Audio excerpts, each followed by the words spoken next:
Welcome to Bowling for Blood with your favorite substitute host, Rudiger Skaffenthal. Joining me today is Ednar Merden, the coach of Dogs of War. Good evening, listeners.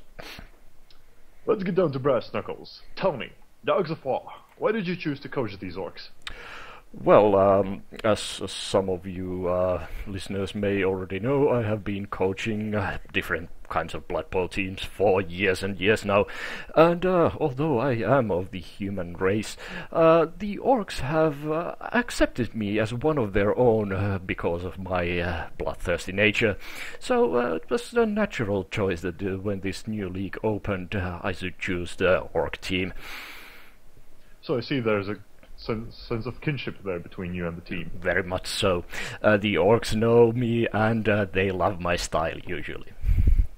I believe that's going to come in handy. So, you've had a few days with the team. Anyone you'd like to point out as star-worthy? As always, I pay special attention to, first of all, my black orcs, because of their immense strength, and to my blitzers because of their inherent abilities at pummeling people.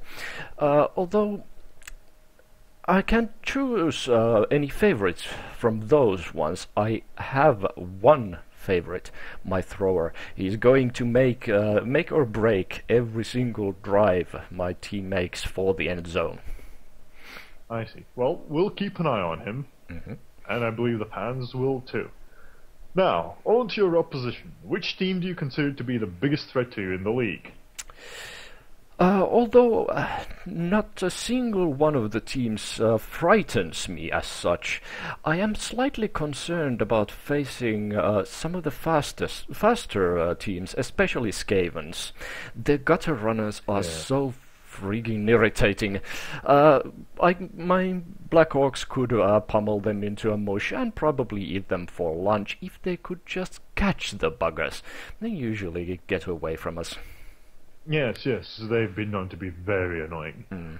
Now, what about the biggest pushover? Whom do you plan on pummeling into the ground thoroughly?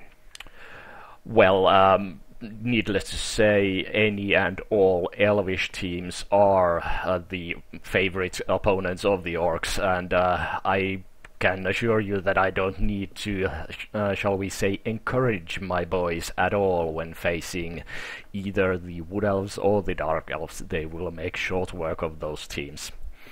I see. That's fairly common. So, in your professional opinion, which teams will we see in the playoffs at the end of the season? I'd have to say that these aforementioned Skavens are one of the, shall we say, top four. Obviously, we will be also making an appearance with the Dogs of War. Of the other two, I am not so certain. Considering the season will drag on for quite a while, I think the Necro team will make an appearance simply because of their rather resilient players. They won't be losing great deal of talent on the field due to injuries or deaths. So they have a chance, I'd say. And just as a wild card, let me throw in goblins in there, because those buggers are always so impossible to predict.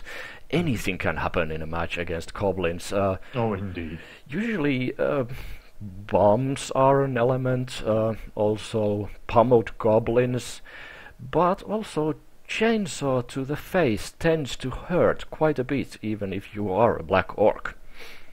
Indeed, yeah. So it is. Well, good luck with your aspirations.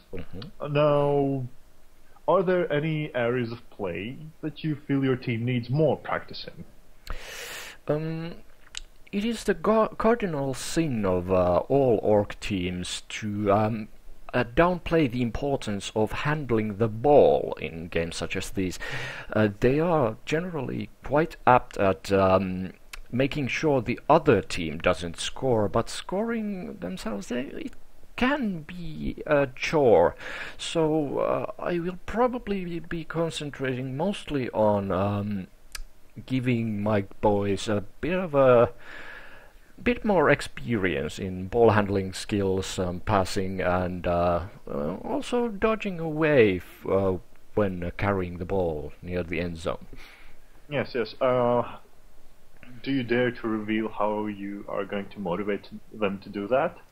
Well, actually, I had thought that my sponsorship deal with the Bloodwiser would have ensured ample supply of party favors, shall we say, but unfortunately they seem to have miscalculated the amount of beverage an average orc can consume, so I may have a slight problem after a few games with that, but I'm confident I can solve it. Alright, good luck with that. And finally, leave some parting words for the listeners and the other teams. Do remember, please, dear listeners, to cheer for some of the other teams. We all know who is going to be holding the cup at the end of this season, but still, the other teams do deserve your encouragement as well. And I'll see you at the victory party. Thank you for coming over today, Ednar. And there you have it, folks. Dogs of War, bringing bombastic beatdowns to Blood Bowl this season. Thank you very much. Good night. Good night.